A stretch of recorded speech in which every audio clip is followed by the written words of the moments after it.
wabarakatuh. Kami dari kelompok 6 dengan saya Fariliar Sekitar Rahmadani Hako, saya Elsa Febrita Rauh, saya Naura Putri Zanio, saya Nur Ainda yang Salasa, dan saya Nazla Putri Prateku. Di sini kami akan memaparkan materi tentang peran tokoh umat Islam pasca kemerdekaan, yaitu Profesor Dr. Haji Abdul Malik Karim Amrullah atau disebut Hamka. Profesor Dr. Haji Abdul Malik Karim Amrullah atau biasa disebut Hamka lahir di Nagari Sungai Batang, Tanjung Raya, Kabupaten Agam, Sumatera Barat pada tanggal 17 Februari 1908. Beliau meninggal Jakarta pada umur 73 tahun. Beliau adalah seorang ulama dan sastrawan Indonesia. Ia berkiprah sebagai wartawan, penulis, dan pengajar. Ia terjun dalam politik melalui Masyumi sampai partai tersebut dibubarkan. Beliau menjabat sebagai ketua pertama Majelis Ulama Indonesia dan aktif dalam Muhammadiyah hingga akhir hayatnya.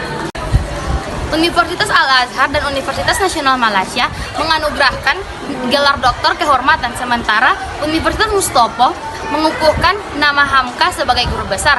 Namanya disematkan dalam Universitas Hamka milik Muhammadiyah. Hamka remaja meninggalkan pendidikannya di Tawalib, menempuh perjalanan ke Jawa dalam usia 16 tahun. Setelah setahun melewatkan perantauannya, Hamka kembali ke Padang Panjang untuk membesarkan Muhammadiyah.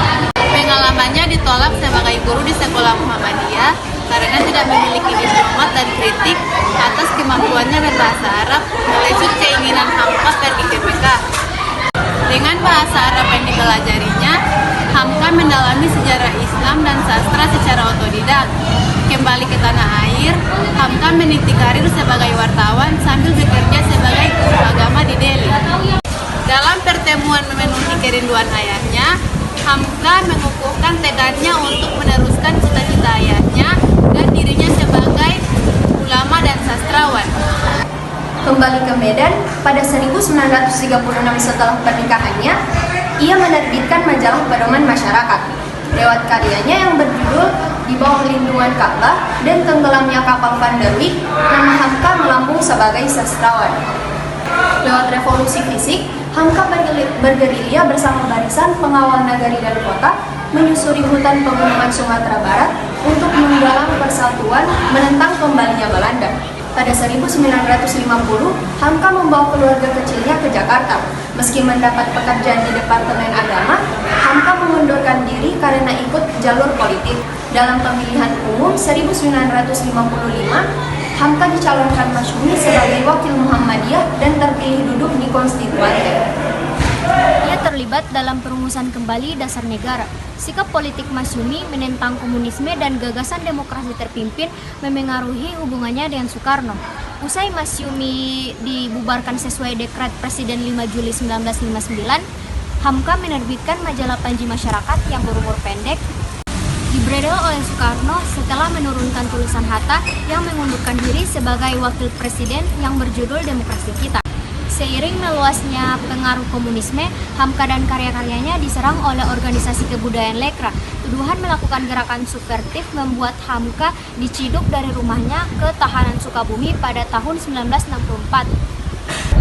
ia merampungkan tafsir Al-Azhar dalam keadaan sakit sebagai tahanan. Seiring dengan peralihan kekuasaan ke Soeharto, Hamka dibebaskan pada Januari 1966. Ia mendapat ruang pemerintah, mengisi jadwal tetap ceramah di RRI dan TVRI. Ketika pemerintah menjajaki pembentukan Majelis Ulama Indonesia pada tahun 1975, peserta musyawarah memilih dirinya secara aklamasi sebagai ketua. Sepeninggal Hamka, pemerintah menyematkan bintang Mahaputra Utama secara anumerta kepada Hamka. Sejak 2011, ia ditetapkan menjadi pahlawan nasional Indonesia. Namanya diabadikan untuk perguruan tinggi Islam di Jakarta milik Muhammadiyah, yakni Universitas Muhammadiyah Hamka. Sekian dari kami. Wassalamualaikum warahmatullahi wabarakatuh. Dadah.